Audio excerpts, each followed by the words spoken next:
श्री दुर्गा सप्तशती।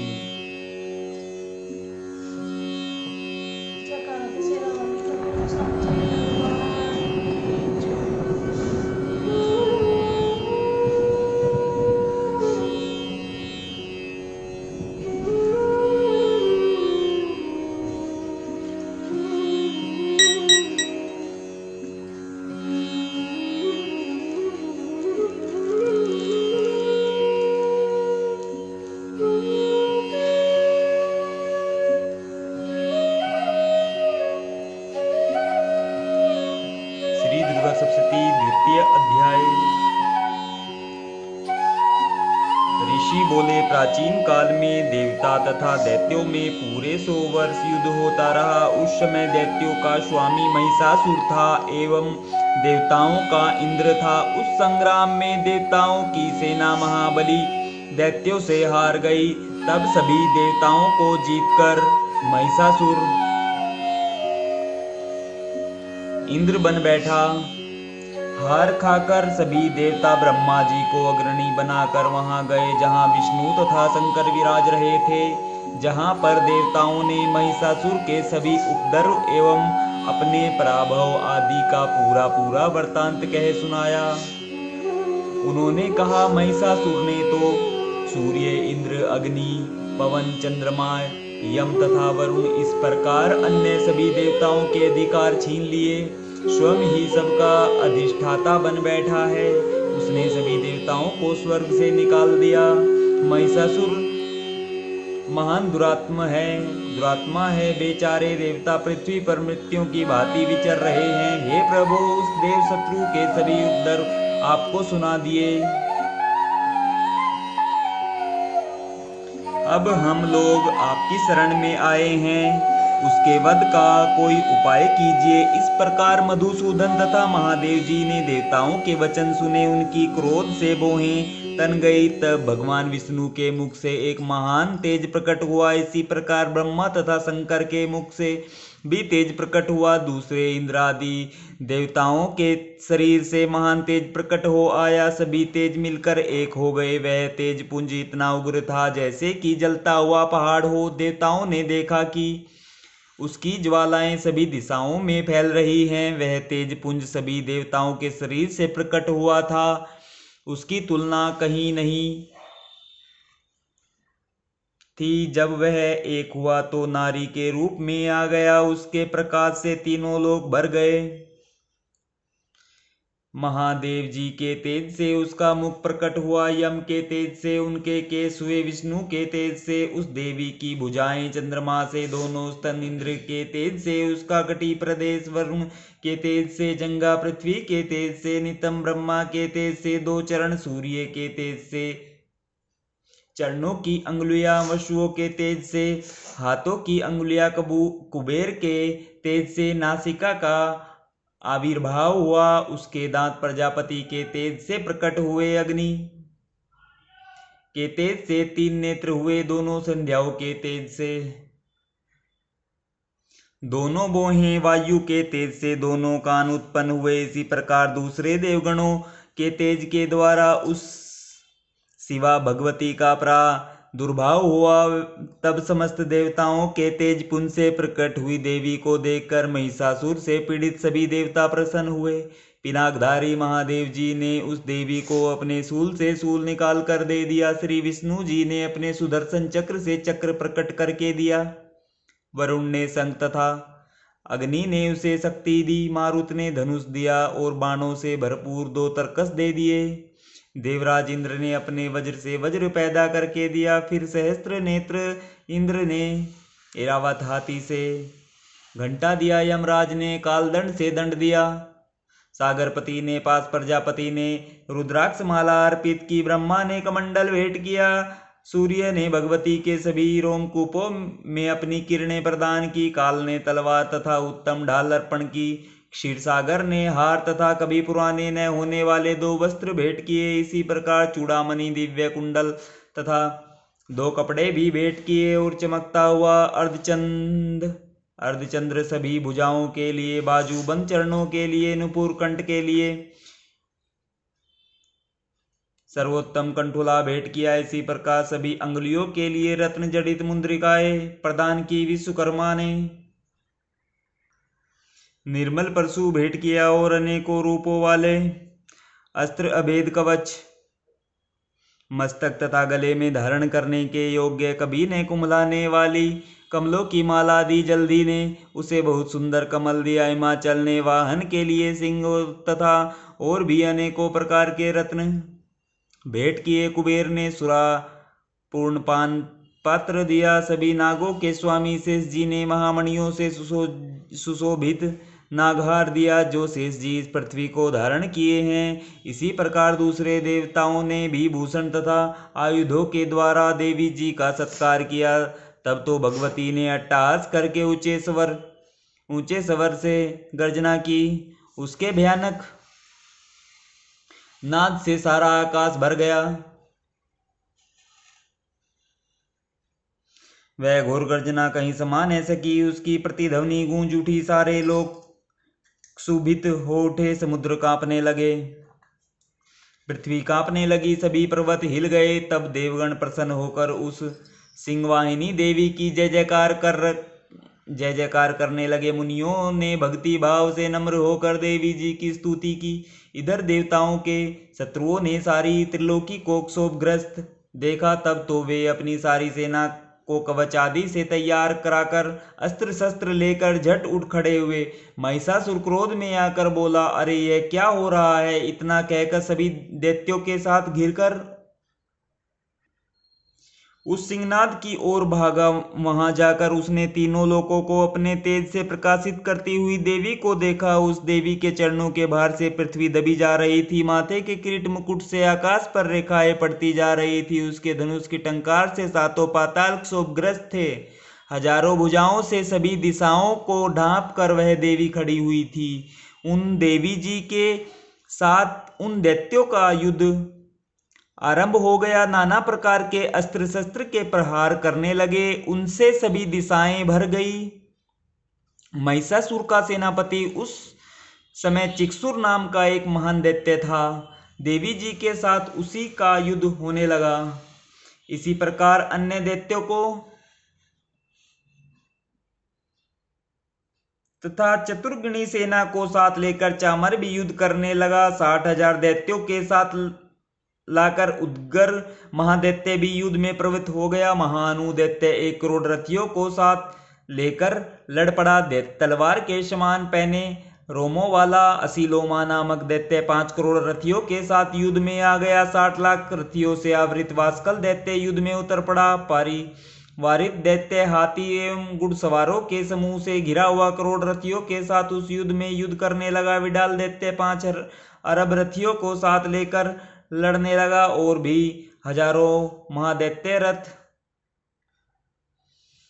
हाथी घोड़ों से घिरे हुए रथियों को साथ लाकर देवी जी के साथ युद्ध करने लगे। वे महासुर करोड़ों करोड़ों रथियों एवं हस्ती सवारों से घिरे हुए थे। उस युद्ध स्थल में आकर डट गए। उस रंगांगन में स्वयं महिषासुर भी करोड़ करोड़ हजारों रथों हाथी एवं अश्वों की सेनाओं से घिरा हुआ खड़ा था। तोमर, भिंदीपाल, शक्ति, परशु, पट्यास, खंग आदि शस्त्रों से युद्ध में देवी जी के साथ युद्ध करने लगे। कुछ दैत्यों ने देवी जी पर शक्तियां छोड़ी एवं दूसरों ने पास फेंके। कई एक दैत्यों ने तो खंगों के प्रहार से देवी जी को मार डालने का प्रयत्न किया। तब उस चंडिका देवी ने उन अस्त्र शस्त्रों को अपने अस्त्र शस्त्र की वर्षा करके खेल खेल में तोड़ डाला।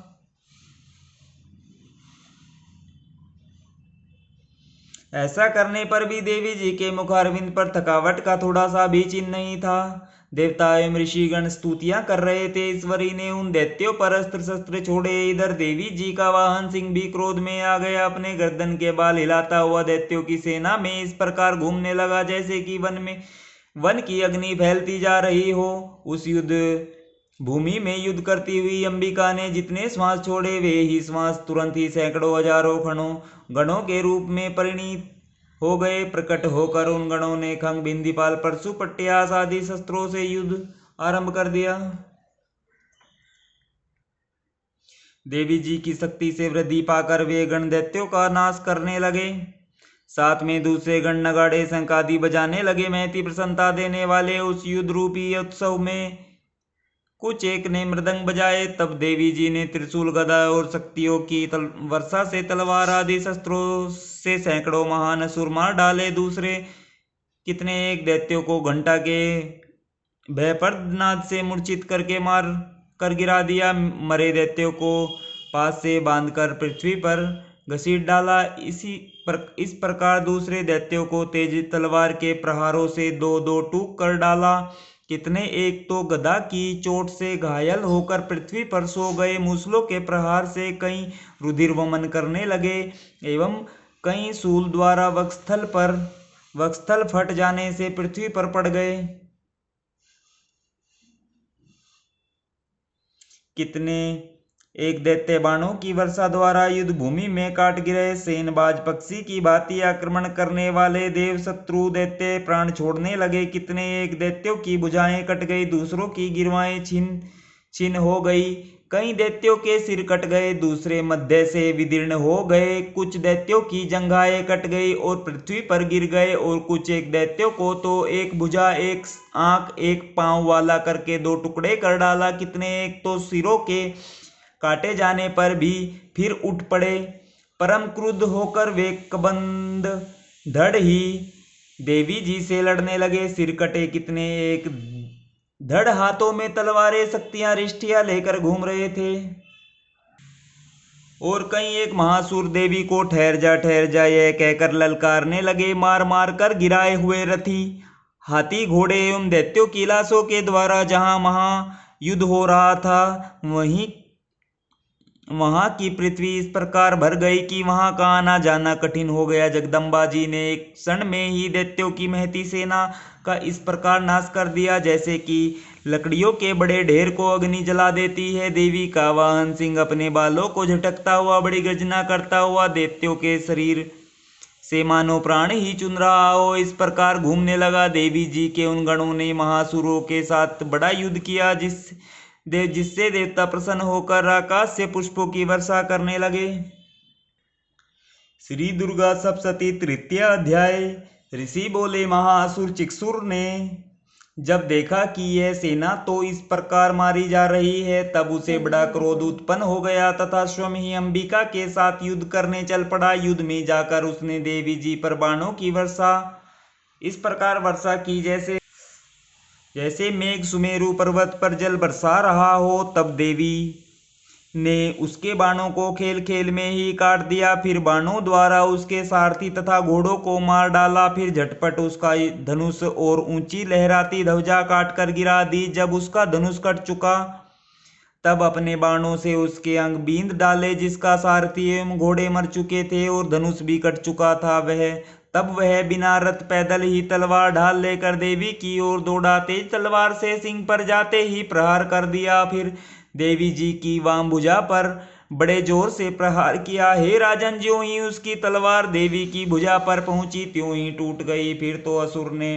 क्रोध से आंखें लाल लाल करके हाथ में शूल पकड़ लिया। भद्रकाली जी पर उस दैत्य ने वह शूल डाल दिया। वह शूल इस प्रकार चमका जैसे कि आकाश से सूर्य मंडल गिर रहा हो। देवी जी ने भी अपनी ओर आते हुए उस शूल को देखकर उस पर अपना शूल चला दिया जिससे उस शूल के सैकड़ों टुकड़े हो गए। साथ में उस चिक्षुर महादैत्य के प्राण भी निकल गए। तब महिषासुर का बलवान सेनापति मर गया। तब देव शत्रु चामर हाथी पर सवार होकर आ पहुंचा। आते ही उसने अंबिका देवी पर प्रहार कर दिया। श्री देवी ने हुंकार द्वारा ही उसे तेजहीन कर दिया। अपनी शक्ति को गिरा हुआ देखकर चामर को बड़ा क्रोध आ गया। उसने शूल का प्रहार कर दिया। शूल को भी देवी जी ने बाणों द्वारा टुकड़े टुकड़े कर डाला। तब सिंह भी उछल कर हाथी के मस्तक पर चढ़ बैठा। वे दोनों परस्पर लड़ते लड़ते उस हाथी से नीचे पृथ्वी पर आ गए। भयंकर प्रहारों से परस्पर युद्ध करने लगे। तब बड़े वेग से सिंह ऊपर को उछला। ऊपर आकाश से नीचे की ओर गिरते गिरते पंजों के प्रहार से दैत्य चामर का सिर धड़ से अलग कर डाला। देवी जी ने युद्ध में उदग्र को मार डाला। फिर कराल को भी दांत मुक्का एवं थपेड़ों के प्रहार द्वारा मार गिराया। क्रोधपूर्ण देवी ने गदा की चोटों से उद्वत का चूरा कर दिया। बिंदीपाल शस्त्र द्वारा वास्कल बाणों द्वारा अंधक एवं ताम्र को यमधाम भेज दिया। तीन नेत्र धारणी परमेश्वरी ने उग्राश्य उग्रवीर्य महानु नाम के दैत्य को त्रिशूल द्वारा मार दिया। तलवार से विडाल का सिर धड़ से अलग कर दिया। दुर्धर दुर्मुख इन दोनों को बाणों द्वारा यमपुरी पहुंचा दिया। इस प्रकार अपनी सेना का नाश होता देखकर भैंसे का रूप बनाकर महिषासुर उन गणों को डराने लगा। कुछ एक गणों पर अपने थुथुनों से प्रहार किया, दूसरों पर खुरों से प्रहार करने लगा। कुछ को वेग द्वारा, दूसरों को सिंहनाद द्वारा, घूमने से अन्यों को श्वास वायु द्वारा पृथ्वी पर गिराया। इस प्रकार गणसेना को गिराकर वह महिष सिंह की ओर झपटा। ज्यों ही सिंह को मारने लगा, तब जगदम्बा को बड़ा क्रोध उत्पन्न हुआ। इधर महापराक्रमी महिष भी क्रोध से पृथ्वी तल को अपने खुरों से खोदने लगा। फिर अपने सिंगों से बड़े बड़े ऊंचे ऊंचे पहाड़ उठाकर फेंकने लगा। साथ में गर्जने लगा। वेग के साथ उसके घूमने पर पृथ्वी क्षुब्ध होकर फटने लगी। उसने पूंछ से समुद्र पर प्रहार किया, जिससे क्षुब्ध होकर समुद्र पृथ्वी को चारों ओर से डुबाने लगा। उसके श्वासों की कठोर वायु से उड़ते हुए सैकड़ों पर्वत आकाश से गिरने लगे। इस प्रकार क्रोधपूर्ण उस महादैत्य को अपनी ओर आता देखकर चंडिका उसे मारने के लिए क्रोध में आ गई। कुपिता चंडिका ने उसकी ओर पास फेंका, उसके द्वारा उस दैत्य को बांध लिया। तब तो उस महायुद्ध में बंधे हुए उस दैत्य ने अपना महिष भैंसे का रूप त्याग दिया, झटपट सिंह के रूप में आ गया। जो ही चंडिका उसका सिर काटने लगी, तब तो वह तलवार हाथ में लिए पुरुष दिखाई देने लगा। तब शीघ्रता से तलवार ढाल वाले उस पुरुष को अपने बाणों से देवी ने बीन डाला। तब वह एक बड़ा हाथी हो आया, अपनी सूंड से उस महान सिंह को खींचा, फिर गर्जने लगा। उसके खींचते समय अपने कंक के द्वारा देवी ने उसकी सूंड को काट दिया। फिर वह महादैत्य भैंसे के रूप में आ गया। इसी प्रकार चराचर त्रिलोकी को स्थाने लगा। उस समय जगत माता चंडिका क्रोध में आकर फिर उत्तम मधुपान करने लगी, लाल लाल नेत्र करके हंसने लगी। वह दैत्य भी बल पराक्रम के मध्य में उन्मत्त होकर गर्जने लगा। अपने सिंगों से उठा कर पहाड़ देवी की ओर फेंकने लगा। तब सुरापान के मद के कारण लाल लाल आंखों वाली चंडिका जी ने कुछ अस्त व्यस्त शब्दों में कहा, रे मूढ़, जब तक कि मैं मधुपान कर लूं तब तक तू क्षण भर के लिए गर्ज ले। मेरे द्वारा संग्राम भूमि में तेरा वध हो जाने पर तो शीघ्र ही देवता भी गर्जने लगेंगे। ऋषि बोले। इस प्रकार कहकर देवी जी उड़कर उस दैत्य पर चढ़ गई। पांव दबाकर दैत्य के कंठ पर त्रिशूल से आघात किया। देवी जी के पांव से दबे हुए उस दैत्य ने अपने मुख से बाहर निकलने का प्रयत्न दूसरे रूप से किया। अभी आधा निकला था कि देवी जी ने अपने पराक्रम द्वारा वहीं रोक लिया। आधा निकलकर भी उस दैत्य ने युद्ध करना आरंभ किया। तब देवी जी ने अपनी तीखी तलवार से उसका सिर काटकर नीचे गिरा दिया। दैत्य सेना हाहाकार करने लगी। तब से उस सारी सेना को भी देवी जी ने नष्ट कर दिया। सभी देवता अत्यंत प्रसन्न हुए। दिव्य महर्षियों के साथ देवता लोगों ने उस देवी की स्तुतियां की। गंधर्व राज गायन करने लगे, अप्सराएं नाचने लगी। श्री दुर्गा सप्तशती चतुर्थ अध्याय। ऋषि बोले, अत्यंत पराक्रमी उस दुरात्मा महिष के एवं उसकी सेना के देवी द्वारा मारे जाने पर इंद्रादिक देवतागण, जिनके हर्ष के कारण रोंगटे खड़े हो गए थे, शरीर भी सुंदर हो गए थे, प्रणाम के लिए जिनकी गर्दन तथा कंधे झुक रहे थे, अपनी वाणियों द्वारा देवी जी की स्तुति करने लगे। जिसे देवी जी ने अपनी शक्ति से सारे जगत को व्याप्त कर लिया है, जिसका स्वरूप सभी देवताओं की शक्तियों का समूह है। सभी देवता एवं महर्षि जिनकी पूजा किया करते हैं, उस अंबिका को हम प्रणाम करते हैं। वही देवी हमारे मंगल करे, जिसके अतुल प्रभाव को एवं बल को भगवान शेषनाग, ब्रह्मा तथा हरि भी नहीं कह सकते। चंडिका देवी सारे जगत की पालना के लिए तथा अमंगल के भय के नाश का विचार करे। जो श्री स्वरूपिणी पुण्यात्माओं के घरों में तो लक्ष्मी स्वरूपा है, पापियों के घरों में दरिद्रता, श्रेष्ठ पुरुषों के यहाँ श्रद्धा, कुलीनजनों में लज्जा स्वरूपिणी है। इस प्रकार की हे देवी जी हम आपको प्रणाम करते हैं। हे भगवती आप विश्व का पालन करें। हे मातेश्वरी आपके इस अचिंत्य रूप का असुरों के से करने वाले आपके महान पराक्रम का एवं देवताओं तथा असुरों के सामने संग्राम में किए गए आपके अद्भुत चरित्रों का वर्णन हम किस प्रकार कर सकते हैं। हे भगवती आप संपूर्ण जगत का कारण हो, सत्व रज तम इन तीनों गुणों वाली होते हुए भी आप अज्ञेय हो। दोषों के कारण हम लोग आपको जान ही नहीं सकते। हम तो क्या विष्णु शिव आदि भी आपका पार नहीं पा सकते। आप सबकी आश्रय हो एवं आप आधा अव्यक्रता प्रकृति हो। हे देवी जी सभी यज्ञों में जिसके उच्चारण करने से सभी देवता तृप्त होते हैं वह स्वाहा आप हो, एवं पितरों की तृप्ति का कारण भी आप हो। सभी लोग आपका स्वधा नाम से उच्चारण करते हैं। हे देवी मुक्ति का कारण आप हो। आप अचिंत्य महाव्रत स्वरूप हो, संपूर्ण दोषों से रहित, इंद्रियों को वश में करने वाले, तत्व का सार जानने वाले मोक्षार्थी मुनिजन जिसका अभ्यास करते हैं वह देवी भगवती पराविधा आप हो। परम पवित्र ऋग्वेद यजुर्वेद एवं मनोहर उद्दीर्त के पदों के पाठ से युक्त सामवेद का निधान हो।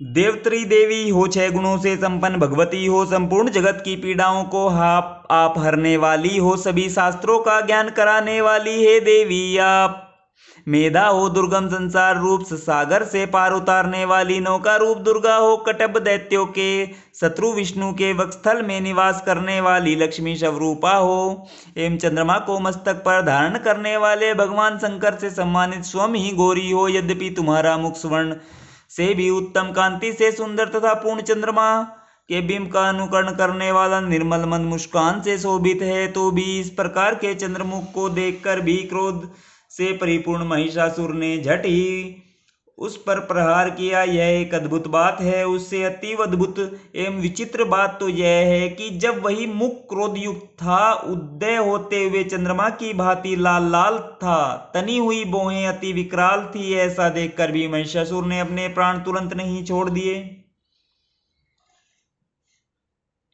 भला कौन ऐसा प्राणी होगा जो क्रोधी यमराज को देखकर भी जीवित रह सके। हे देवी जी आप प्रसन्न हो, तुम्हारी प्रसन्नता से जगत की उन्नति होती है। तुम्हारे क्रोध करने पर कुलों के कुल शीघ्र नष्ट हो जाते हैं, यह तो हमने अभी अभी जान लिया। जो महिषासुर की इतनी बड़ी भारी सेना को क्षण भर में नष्ट हो गई। सर्वदा उन्नति दाता देवी जी आप जिन पर प्रसन्न होती हैं वे ही सभी देशों में आदरणीय हैं, उन्हें ही धन तथा यश मिलता है, न उनका कभी धर्म बिगड़ता है, वे ही रक्षित रहते हैं। तुम्हारी कृपा से उसे स्वर्ग लाभ होता है, इसी कारण आप तीनों लोकों में फल देने वाली हो। हे दुर्गे आप स्मरण करने पर प्राणियों के भय हरण करती हो। स्वस्थ पुरुष जब तुम्हारा स्मरण करते हैं उन्हें अत्यंत निर्मल बुद्धि देती हो, सबके लिए उपकार करने वाली हो। तुम सर्वदा दयामयी हो, राक्षसों का वध करने से जगत सुखी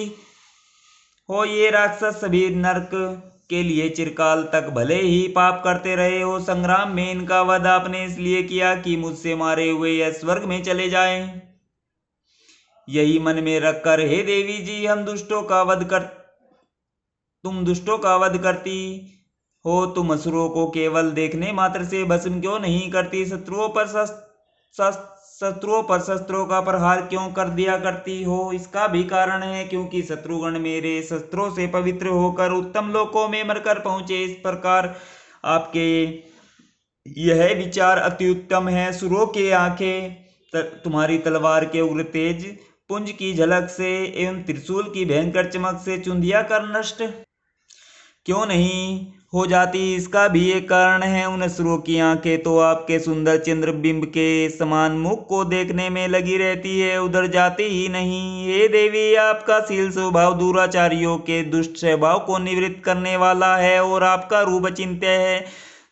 उसकी अन्य किसी के साथ तुलना ही नहीं हो सकती। तुम्हारा पराक्रम तो देवताओं के बल को नाश करने वाले दैत्यों का नाश करने वाला है। इसी प्रकार आप शत्रुओं पर भी दया किया करती हो। तुम्हारे पराक्रम की तुलना हे देवी किसके साथ हो सकती है? इस प्रकार का रूप और है कहाँ आपका? आपके चित्त में तो दया रहती है और युद्ध में कठोरता, ऐसा देखा गया है। हे वरदायिनी, त्रिलोकी भर में यह आप में ही दिखाई देते हैं। हे देवी जी, शत्रुओं का नाश करके सारी त्रिलोकी की तुमने रक्षा की। संग्राम भूमि में उन असुरों का विनाश करके उन्हें स्वर्ग में पहुंचा दिया और वह हमारा भय भी तुमने दूर कर दिया, जो कि हमें उन्मत्त दानव डराया करते थे। हे माता, आपको नमस्कार है। हे देवी, या हमारी सूल से रक्षा करें, घंटा का शब्द और धनुष की टंकार से भी हमारी रक्षा कीजिए। हे चंडी के पूर्व पश्चिम दक्षिण दिशा में हमारी रक्षा करे। ऋषि बोले। इस प्रकार देवी जी की देवताओं ने स्तुति की और नंदन वन में उत्पन्न हुए फूलों तथा गंध चंदन आदि से जगत माता की पूजा की। सभी देवताओं ने भक्ति पूर्वक अर्चना की। तब देवी प्रसन्न मुख होकर उन देवताओं से बोली, हे सभी देवताओं, अपनी अभिलाषा के अनुसार आप सब हमसे वर मांगो। देवता बोले, हे भगवती, आपने तो हमारी सभी कामनाएं पूर्ण कर दी, कुछ भी बाकी नहीं। हमारी इस महिषासुर शत्रु का तुमने वध कर दिया। फिर भी यदि प्रसन्नता पूर्वक हमें वर देना चाहती हो तो हे माता, यह वर दीजिए, जब जब भी हम तुम्हारा स्मरण करें तब तब हमारी आपत्तियां दूर करें। हे मातेश्वरी, जो भी मनुष्य इन स्तुतियों द्वारा तुम्हारी स्तुति करे उसे वित्त रिद्धि विभव दीजिए, साथ में उसके धन कलत्र आदि संपत्ति की भी वृद्धि कीजिए। हे अंबिके, हम पर सदा प्रसन्न रहिए। ऋषि बोले, राजन, जब देवताओं ने अपने तथा जगत के कल्याण के लिए इस प्रकार का वर मांगा, तब उन्हें तथास्तु कहकर भद्रकाली अंतर्धान हो गई। हे राजन, पूर्व काल में तीनों लोकों का हित चाहने वाली देवी का देवताओं के शरीर से जैसे प्राकट्य हुआ, वह सारी कथा मैंने कह सुनाई। फिर जिस प्रकार गौरी के शरीर से वह देवी प्रकट हुई, दुष्ट असुरों के तथा शुम्भ निशुम्भ के वध के लिए, देवताओं का हित करने वाली, जगत की रक्षा के लिए जो जो भी चरित्र किया, वह सब मैं सुनाने लगा हूं, श्रवण कीजिए।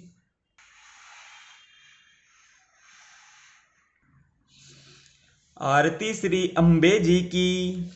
ओ अम्बे, तू हो जगदम्बे काली, जय दुर्गे खप्पर वाली, तेरे ही गुण गावे भारती। ओ मैया, हम सब उतारें तेरी आरती, तेरे भक्त जनों पर माता भीड़ पड़ी है भारी। दानव दल पर टूट पड़ो, माँ करके सिंह सवारी। सो सिंगों सी तू बलशाली है, अष्टे भुजाओं वाली, दुष्टों को तू ही ललकारती। ओ मैया, हम सब उतारें तेरी आरती। माँ बेटे का है इस जग में बड़ा ही निर्मल नाता, पूत कपूत सुने हैं पर ने माता सुनी कुमाता, सब पर करुणा दर्शाने वाली, सबको हर्षाने वाली, नैया भंवर से उभारती। ओ मैया, हम सब उतारें तेरी आरती। नहीं मांगते धन और दौलत, न चांदी न सोना, हम तो मांगे माँ तेरे चरणों में छोटा सा कोना। सब पर अमृत बरसाने वाली, विपदा मिटाने वाली, सतियों के सत्य को संवारती। ओ मैया, हम सब उतारें तेरी आरती। आदि शक्ति भक्ति भवानी हो जग की हितकारी, जिसने याद किया आई माँ करके सिंह सवारी। मैया करती कृपाली, रखती जन की रखवाली, दुष्टों को पल में माता मारती। ओ मैया, हम सब उतारें तेरी आरती।